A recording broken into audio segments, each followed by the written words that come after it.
Hello नमस्कार हमारे सभी दर्शकों को। आज हम आप लोगों को पढ़ाने वाले हैं जीएस और जीके।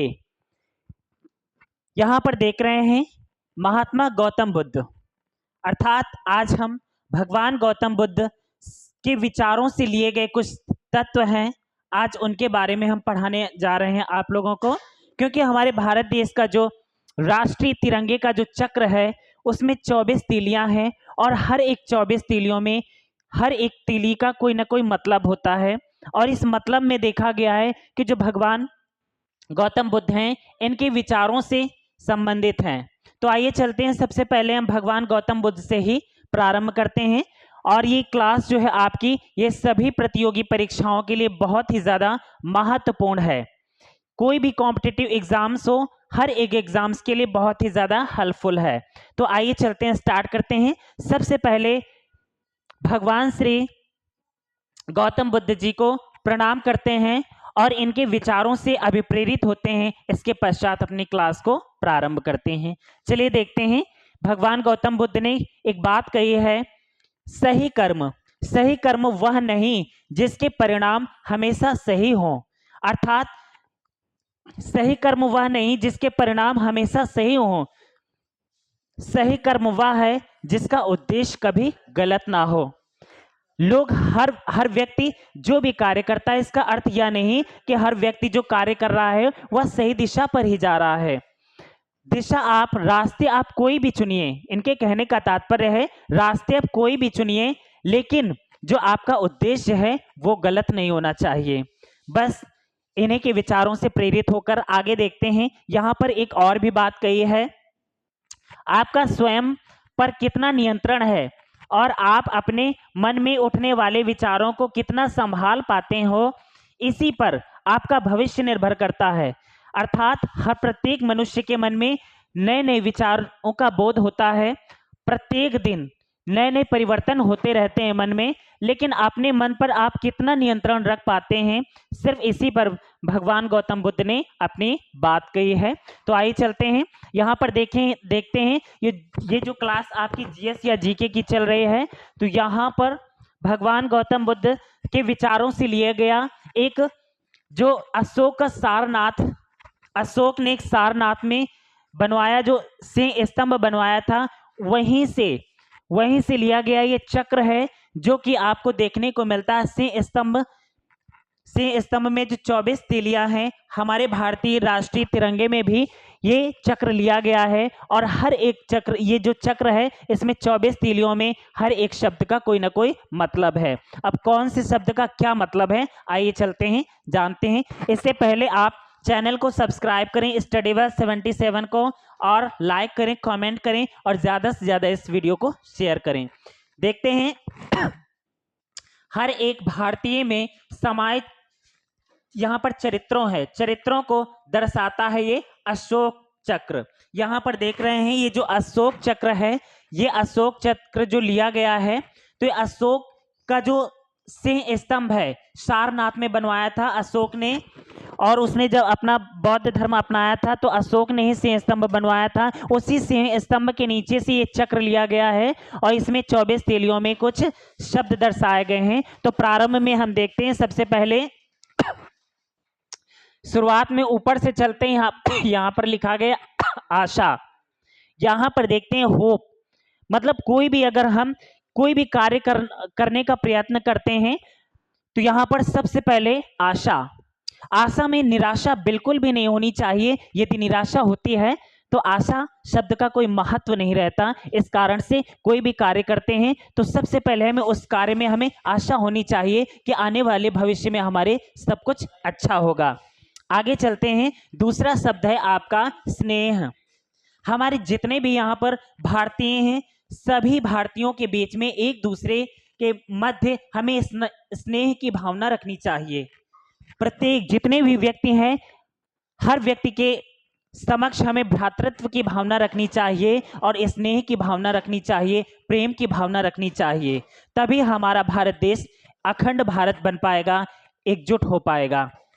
आगे देखते हैं, अगला शब्द है साहस। जब भी हम कोई कार्य करते हैं, अगर उस कार्य में साहस शब्द शामिल नहीं है तो वह कार्य आपका जो है वो बेकार हो जाता है।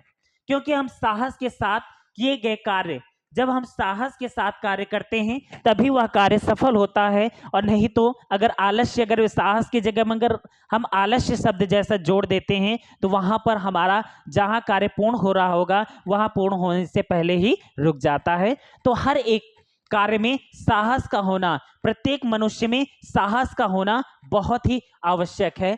इसके बाद देखते हैं अगला शब्द है धीरज। अब धीरज दूसरे शब्दों में हम इसे धैर्य भी कह सकते हैं। अगर किसी चीज के लिए हम साहस बनाते हैं तो उसमें हमें धैर्य भी होना चाहिए। जो भी हम कार्य करते हैं इसका मतलब ये नहीं कि आज हम मेहनत कर रहे हैं, आज परिश्रम कर रहे हैं तो उस परिश्रम का फल आज ही मिल जाए। उस कार्य में हमें धैर्य भी होना चाहिए कि हम अगर लगातार कार्य करते रहेंगे तो आज नहीं तो कल हमें सफलता जरूर मिलेगी। तो हर एक चीज में हमारे अंदर धैर्य की भावना भी होनी चाहिए, अर्थात धीरज की भावना भी होनी चाहिए। अगला शब्द है आपका शांतिपूर्ण। हमारा देश ऐसे ही, भारत देश एक शांतिपूर्ण देश नहीं है। भारत देश में बहुत सारे ऐसे शब्द जोड़े गए हैं जिसमें शब्द आपका शांतिपूर्ण। कोई भी कार्य करते हैं, कोई भी कार्य अगर ग्रुप या संस्था में करते हैं, ग्रुप बनाकर करते हैं, यदि शांतिपूर्ण शब्द आपका शामिल नहीं है और उस कार्य को हम शांतिपूर्ण ढंग से नहीं करते हैं तो वह कार्य आपका पूर्ण नहीं होता। तो यहां पर शांति, हर व्यक्ति चाहता है कि हमारे अंदर शांति की भावना बनी रहे, और मन को शांत करने के लिए भगवान गौतम बुद्ध ने बहुत सारे अपने विचार यहाँ पर बताए हुए हैं। तो यहाँ पर इन्होंने एक शब्द यहाँ पर जोड़ा है शांतिपूर्णता। तो हर व्यक्ति के अंदर शांति की भावना होनी चाहिए। जैसे कि कभी गुस्सा आता है या कभी मन में अनर्गल प्रकार के विचार आते हैं, तो ऐसी ऐसी स्थिति में शांतिपूर्ण ढंग से कोई भी हम कार्य करते हैं तो शांतिपूर्ण ढंग से करते हैं तो वह कार्य हमारा समृद्ध हो जाएगा। अगला शब्द है दयालुता। प्रत्येक व्यक्ति के अंदर ये भावना जरूर होनी चाहिए। कोई भी पशु पक्षी या किसी भी प्रकार का कोई भी प्राणी हो, हर व्यक्ति के साथ, हर प्राणी के साथ हमें दयालुता की भावना रखनी चाहिए। तो यहाँ पर ये शब्द जो जोड़े गए हैं इन तीलियों में, इनके बहुत बड़े बड़े इन शब्दों का बहुत बड़ा बड़ा अर्थ निकल रहा है। तो यहाँ पर दयालुता की भावना, प्रत्येक मनुष्य के अंदर दयालुता की भावना होनी चाहिए। अन्यथा अगर दयालुता की भावना नहीं है तो पशु और मनुष्य में कोई अंतर नहीं रह जाता। अगला देखते हैं, अगला शब्द है भलाई। यदि व्यक्ति के अंदर भलाई जैसा शब्द नहीं है तो पशुओं के समान माना जाएगा। हर एक कार्य में, हर एक चीज में स्वार्थ नहीं देखा जाता। यहाँ पर कुछ ऐसे भी कार्य होते हैं या दूसरों के साथ भलाई भी करनी चाहिए, तो यहाँ पर भलाई शब्द यहाँ पर जोड़ा गया है। अगला शब्द है भक्ति।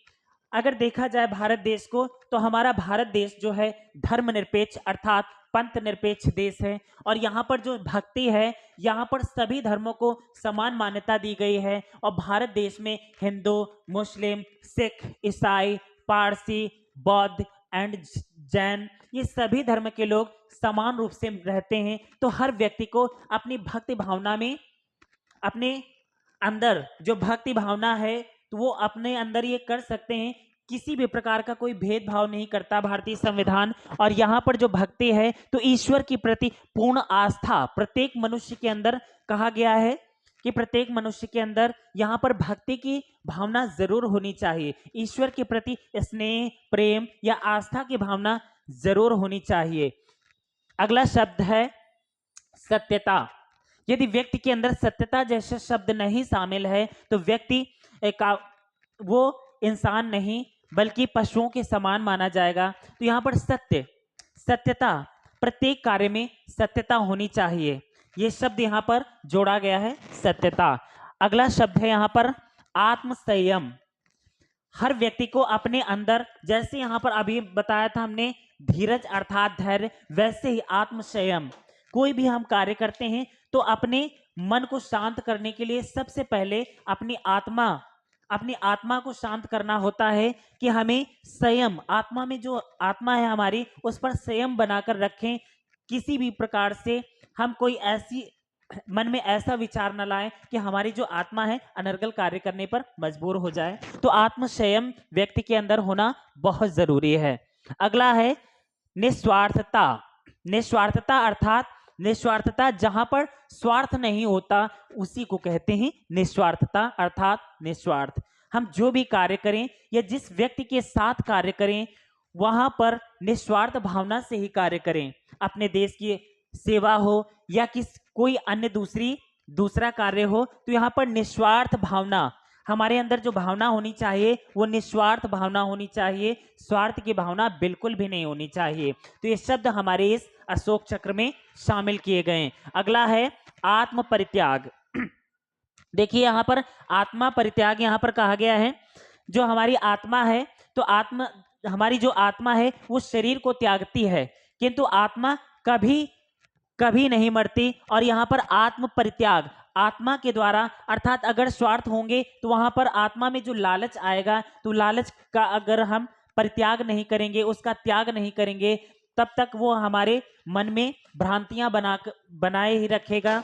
और ये लालच जैसा शब्द जो है हमें किसी न किसी भ्रम में डालता रहेगा। इस कारण से आत्म परित्याग अर्थात आत्मा के अंदर अपने आत्मा को कंट्रोल में रखना, अपने आत्मा को कंट्रोल में रखना, अपने मन को कंट्रोल में रखना, तभी हम आत्म परित्याग कर पाएंगे।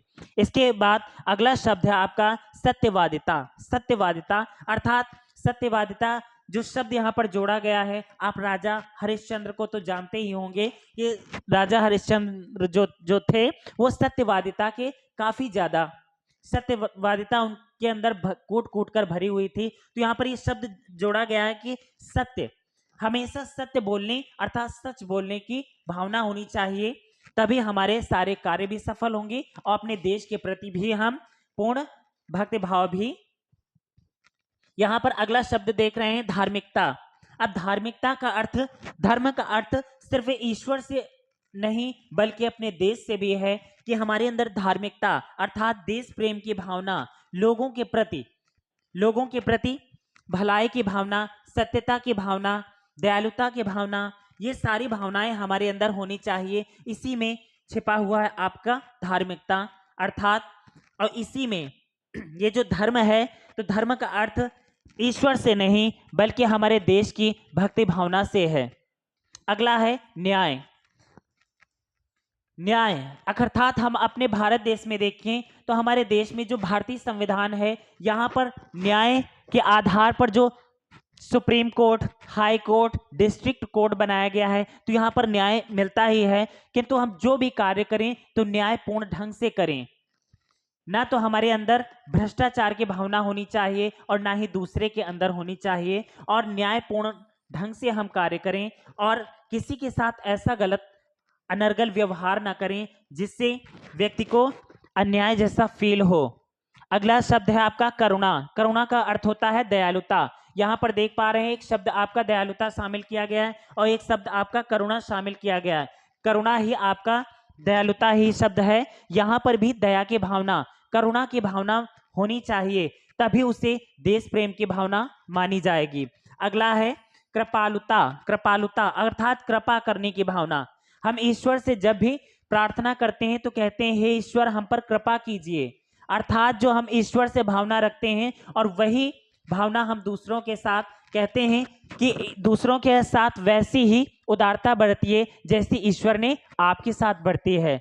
तो इसी आधार पर यहाँ पर जो कृपालुता है, तो हम दूसरों के साथ भी कृपा जैसा शब्द बनाए रखें, कृपा जैसी भावना बनाए रखें। अगला शब्द है आपका नम्रता। नम्रता अर्थात नम्रता, विनम्रता, ये दोनों शब्द एक दूसरे से मिलते जुलते हैं। हम अगर किसी से बात करते हैं तो विनम्र हमारा जो स्वभाव होना चाहिए बहुत ही ज़्यादा विनम्र होना चाहिए, कि हम ऐसा शब्द किसी को ना कहें जो अनर्गल लगे, जो ऐसा शब्द जो दूसरे को कष्टदायक लगे। तो हमारे अपने जो शब्द हैं, हमारे मुख से निकले हुए शब्द हैं, उसमें नम्रता शब्द जरूर शामिल होना चाहिए। अगला है संवेदना। संवेदना का अर्थ होता है हमारे अंदर फीलिंग्स, हमारे अंदर जो फीलिंग्स है, तो ऐसी कठोरता नहीं होनी चाहिए, हमारे अंदर ऐसी संवेदना होनी चाहिए, दूसरों की भावनाओं को समझने की भावना होनी चाहिए, कि अगर दूसरा अगर कष्ट में है तो उसके कष्टों को हम समझें कि आज वो बहुत बड़े कष्ट में है और उसकी हम सहायता करें। तो इस शब्द को भी यहाँ पर शामिल किया गया है। अगला शब्द है आपका सहानुभूति। सहानुभूति अर्थात दया की भावना। यदि व्यक्ति जरूरतमंद अगर व्यक्ति हमारे पास आता है, कोई यानी जरूरत की भावना से अगर हमारे पास आता है, तो ऐसे असहाय व्यक्ति की हम सहायता करें। ऐसा शब्द यहाँ पर सहानुभूति शब्द जैसा शामिल किया गया है कि हम जरूरतमंदों की सहायता करें। अगर उसे जरूरत ना हो हमारी, तो हमारे पास आए ही क्यों। इस कारण से सहानुभूति की भावना प्रत्येक व्यक्ति के अंदर होनी चाहिए। अगला शब्द है आपका सर्वोच्च ज्ञान। सर्वोच्च का मतलब होता है सबसे ऊंचा ज्ञान। तो यहाँ प्रत्येक व्यक्ति के अंदर यहाँ पर सर्वोच्च अर्थात सबसे ऊंचा वाला ज्ञान होना चाहिए। अर्थात जहां पर ज्ञान होगा वहां अज्ञानता की भावना नहीं होगी, वहां पर अनर्गल कार्य नहीं होंगे, वहां भ्रष्टाचार जैसी समस्याएं नहीं होंगी, और देश को भी अखंड भारत बनाया जा सकता है, या भारत देश को भी समृद्धशाली बनाया जा सकता है। अगला शब्द है परम बुद्धि। हमारा जो मस्तिष्क है, हमारे अंदर की जो